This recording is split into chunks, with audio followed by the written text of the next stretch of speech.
Are you caring for a loved one with dementia? You don't have to figure this out all on your own.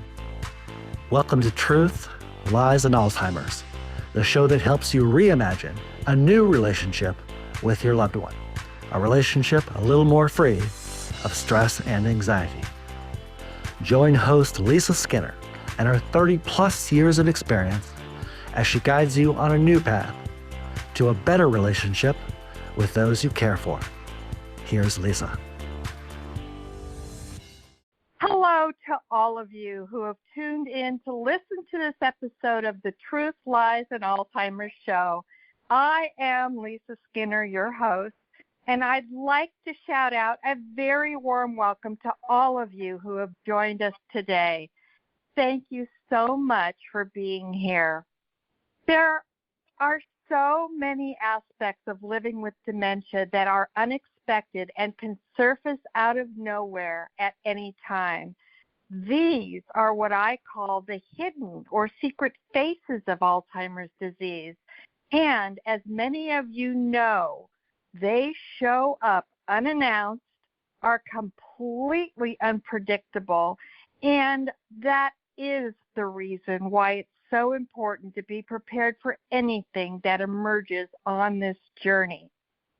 And to be honest with you, I don't think there's much doubt that what makes our relationships and caring for those who live with Alzheimer's and related dementia so challenging is the disconnect that occurs in our ability to communicate effectively with one another. As the progression of disease worsens over time, it clearly becomes more and more difficult to know what your loved one is trying to tell you when they are no longer able to articulate their wants and needs to you. This is the very reason why I cannot stress the importance of arming yourself with an arsenal of tools and strategies so you can be as prepared as possible when these situations arise. And just like we can count on the sun rising each morning, you better be sure we can count on these situations arising unexpectedly every day. And I want to remind you, because I've said this before, not every strategy works for each situation every time. So the more tools you have collected in your toolbox, the more options you will have to use to try to diffuse a situation from escalating into a catastrophic reaction where it can just really get out of control. So what I'm going to share with you today are some triggers and responses to some of the behaviors that occur as a result of this disconnect in communication. They typically manifest as behaviors, and this is really the way that the person you're caring for or your loved one is trying to tell you that there is something genuinely wrong. They are not trying to be difficult. They are not trying to make your life hard. They are not trying to be spiteful. They honestly can no longer tell you what is bothering them. So they will behave in a way to get your attention, trying to relay a message to you. And these are the things that you must learn to recognize that is their way of communicating with you. You learn to recognize the behaviors, and then you're going to have to learn how to identify what the trigger was for that particular behavior. So the tips and the tools that I share with you, you want to just kind of file them away or collect them in your toolbox, as I said. And if one thing doesn't work, you can try another. And the more tools you have to pull out and try, the better equipped you're going to be for any circumstance that will arise. So environmental issues can create behavioral problems in people with dementia. Examples of environmental related issues are sensory overload. So in other words, too much going on around them. Being around unfamiliar people, noise, lighting, something that startles them, agitating behaviors of others in the environment. People with dementia pick up other people's moods and emotions, and they can mimic those emotions. And that's the other thing I wanted to mention. Because people lose so much of their cognitive skills, what it really comes down to at the end of the day is everything that they are reacting to is basically comes down to raw emotion, because they no longer have the ability to reason things out or to think things through. So these behaviors are raw emotion trying to tell you that they need or want something. Tasks presented to a person with dementia can create these behavioral problems. Here are some of the task-related issues and solutions. So in terms of issues, if a task is overwhelming to a person, that can be a trigger. If they feel rushed, if it causes them to become overstimulated, if a task is too complicated, if they are not able to focus on a given task, and if they have a poor attention span. So here are some of the solutions to those issues. Keep things simple. Slow it down. Stay calm and be gentle. Take one step at a time. Always make eye contact. And repeat instructions as needed. Communication can also contribute to a person's behavioral challenges. Without effective communication, the psychosocial quality of life of the resident quickly deteriorates. Now, communication can be verbal, nonverbal, or both. Now, verbal communication is the words we use. Nonverbal communication are your actions, your body language, and your facial expressions. Your tone of voice, expression of emotion, and your inflections are also considered part of nonverbal communication. Effective communication is the key to working with people with dementia. So when communicating with people who have dementia, it helps to face them directly, speak slowly, use their name, and then wait for a response from them. Don't rush. Repeat it if necessary. Use cueing or modeling behaviors. Smile at them at all times. Then they will not absorb feeling a sternness coming from you or that you're mad or upset with them. And then praise them always and reassure them that everything is fine and they're doing great. Now, according to the Alzheimer's Association, there are 3 basic steps to assist in identifying common behaviors and causes. Step 1, identify and examine the behavior. You should ask yourself the following questions. What was the behavior? Was it harmful to the individual or to others? What happened just before the behavior occurred? Did something or someone trigger that behavior?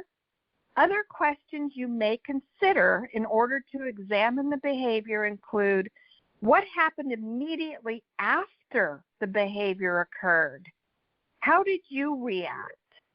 The Alzheimer's Association suggests that you should consult your loved one's physician to identify any causes related to medications or an illness that may be developing. So step 2 is explore potential solutions. The Alzheimer's Association also recommends identifying the needs of the person with dementia and evaluate if these needs are being met. So some of the questions you may consider in your exploration is, can adapting the surroundings comfort the person? How can you change your reaction or your approach to the behavior? Are you responding in a calm and supportive way? It is very important to keep in mind that the person with dementia may be using these behaviors to communicate his or her needs in the only way he or she knows how. This is why you, as a care provider or a family member, need to be cautious of your response. It can make all the difference in the world. Step 3, try different responses. Again, once you attempt new responses, you should evaluate, did your new response help in this situation? The Alzheimer's Association asks, do you need to explore other potential causes and solutions?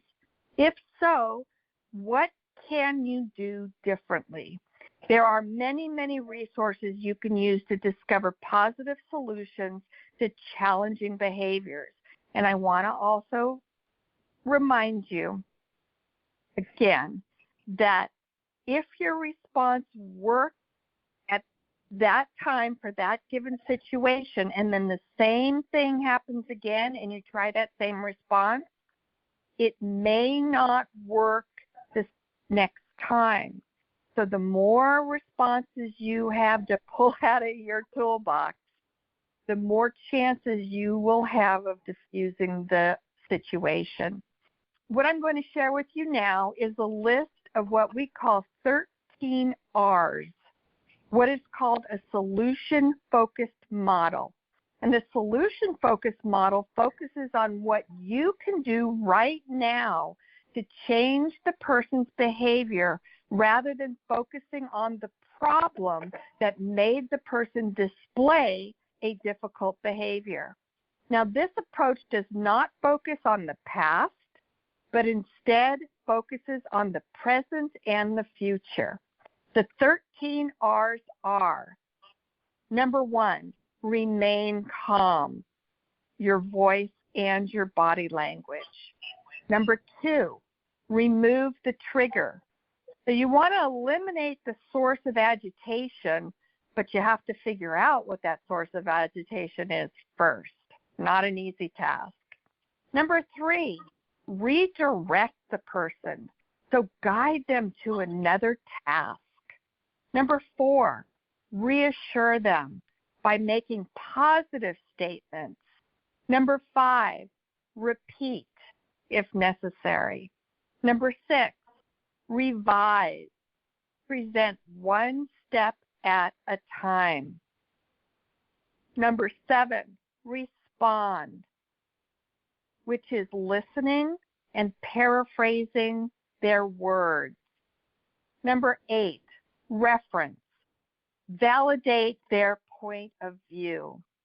Number 9, remind.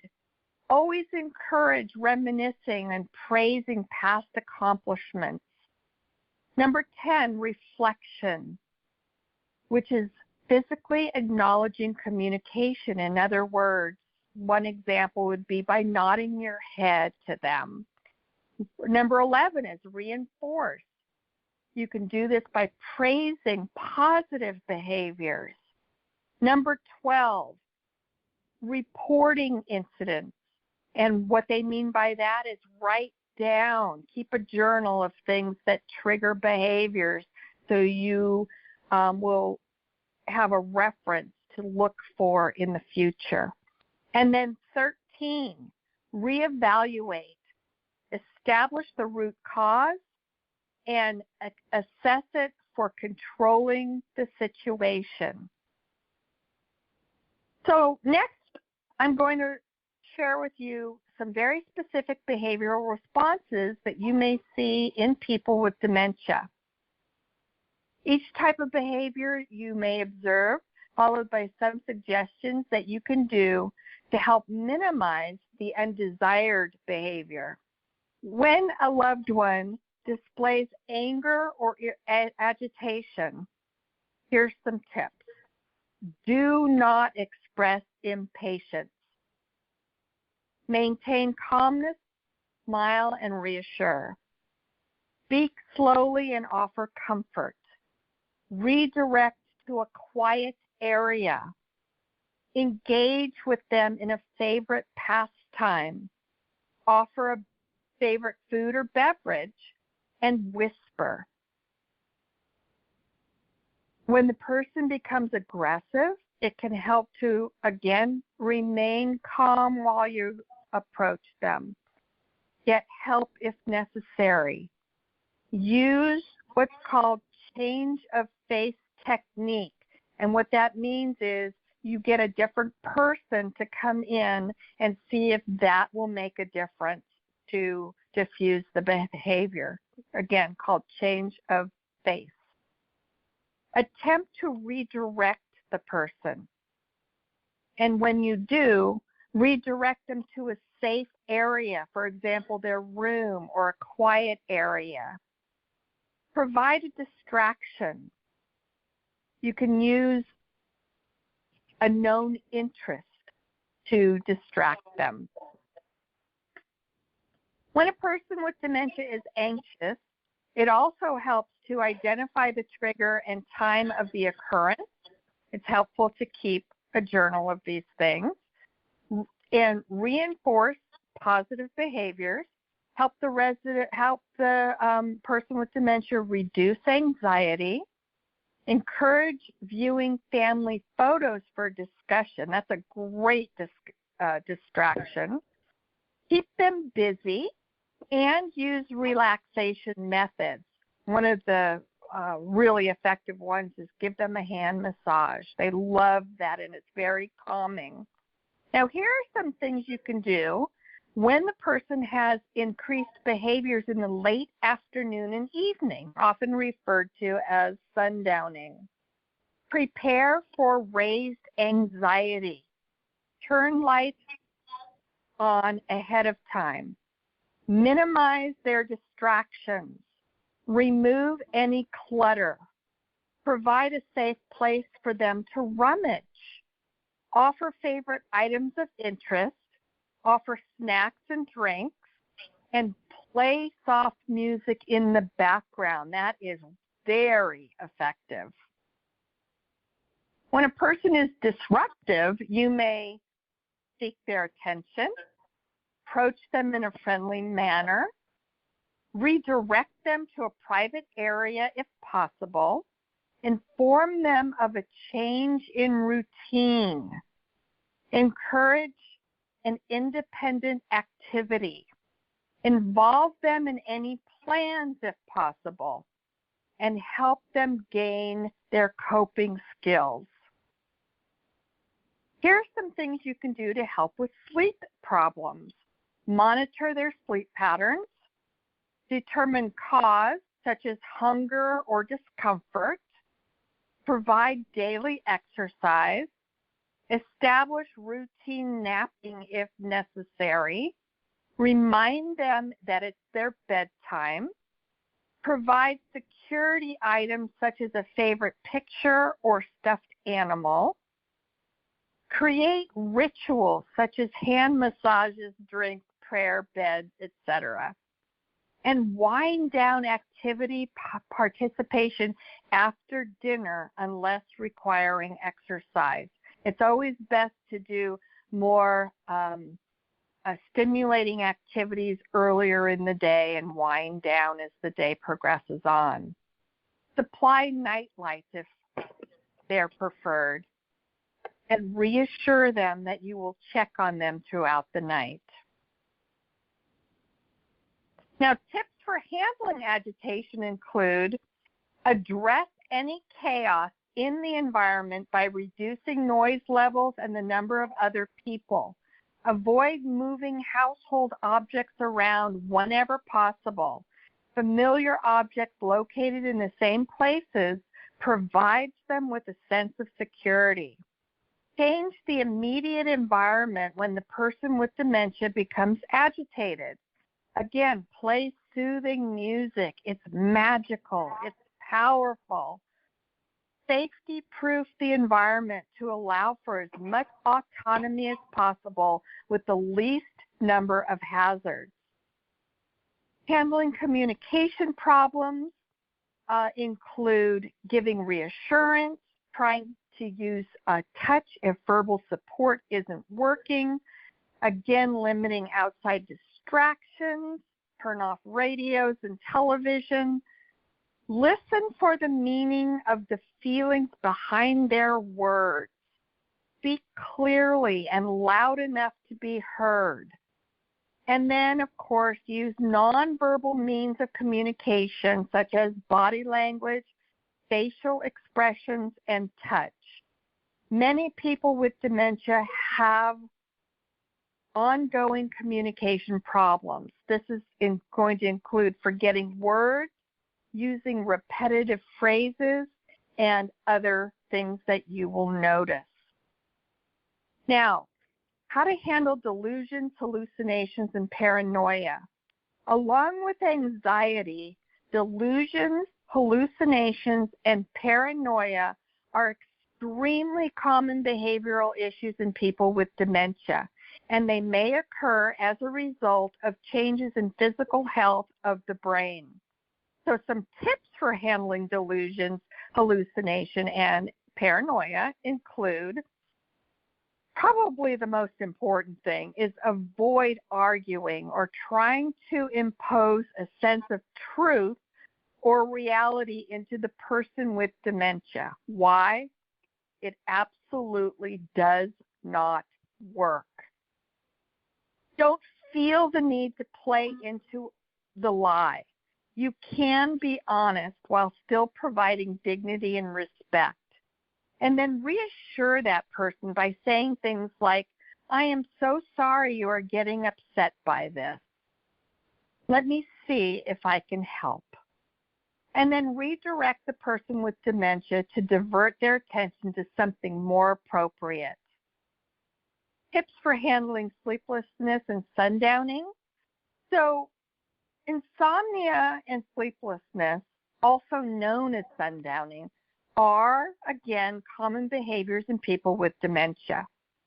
They occur due to a combination of factors and can be worsened by being exhausted after a day's events. So some tips on handling sleeplessness and sundowning include avoid giving your loved one alcohol, caffeine, or sugar, considering hiring help at night so you as a caregiver can get enough sleep without having to leave your loved one with dementia unattended. Discourage napping during the daytime. Talk to a healthcare provider about natural sleep-induced medications such as melatonin, and turn the lights on and close the curtains well before sunset to eliminate confusion about the time, particularly in the winter months.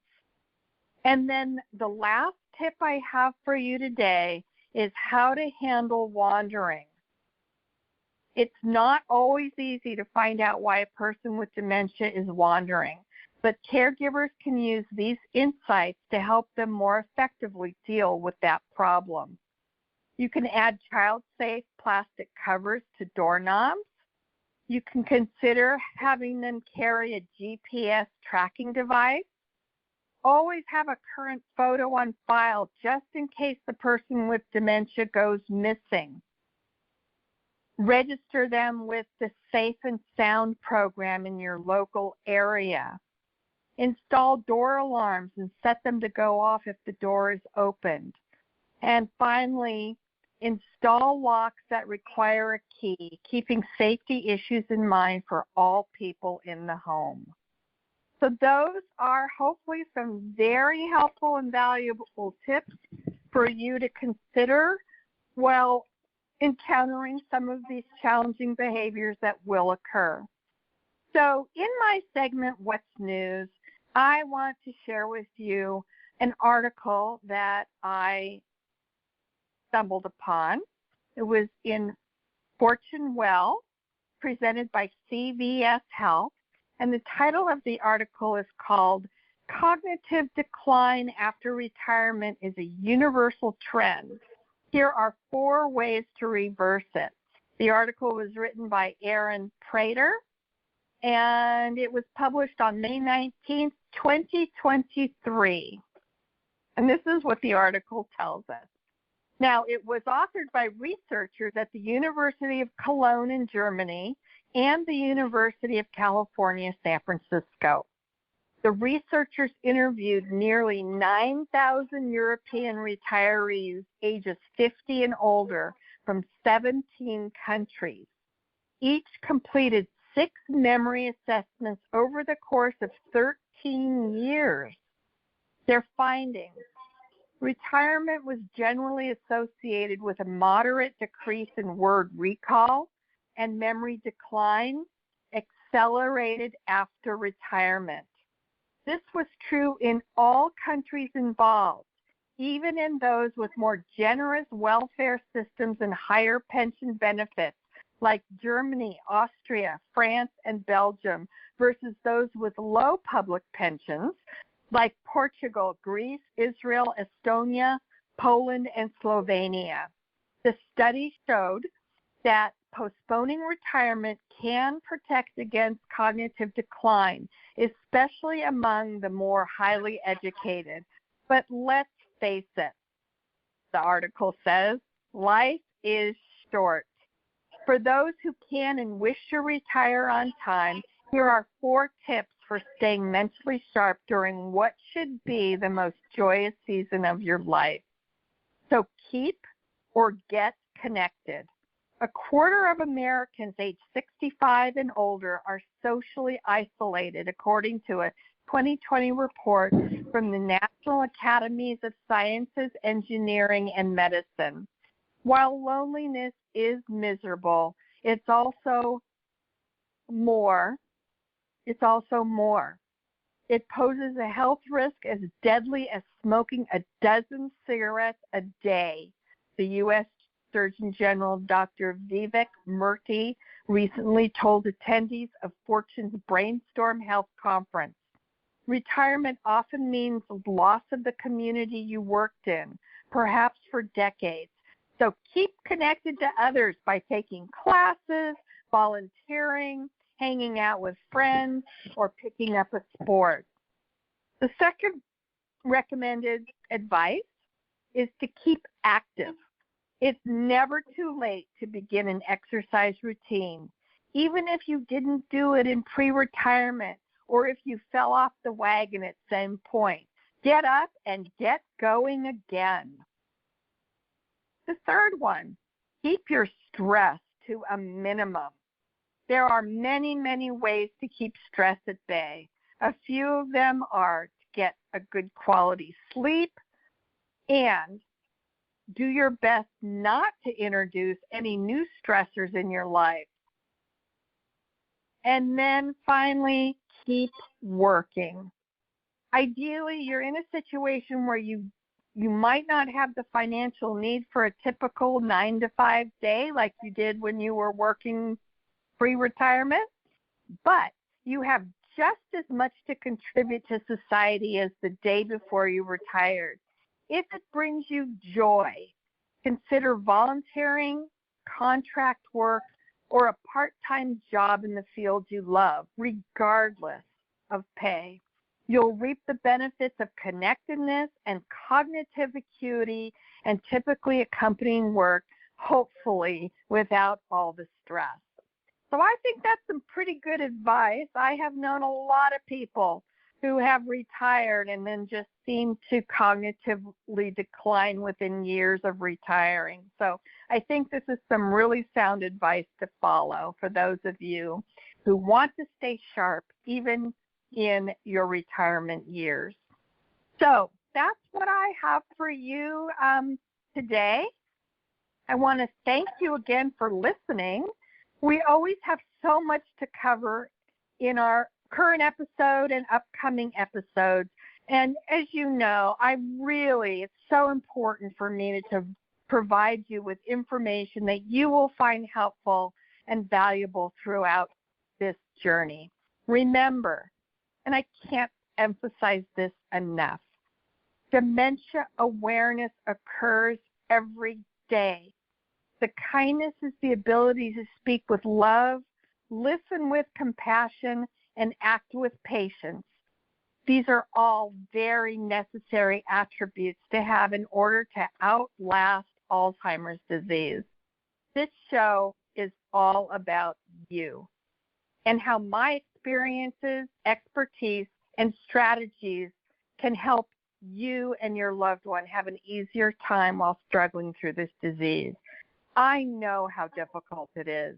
Therefore, I would love it if you would send me your comments and suggestions on what topics you'd like me to cover on this weekly show.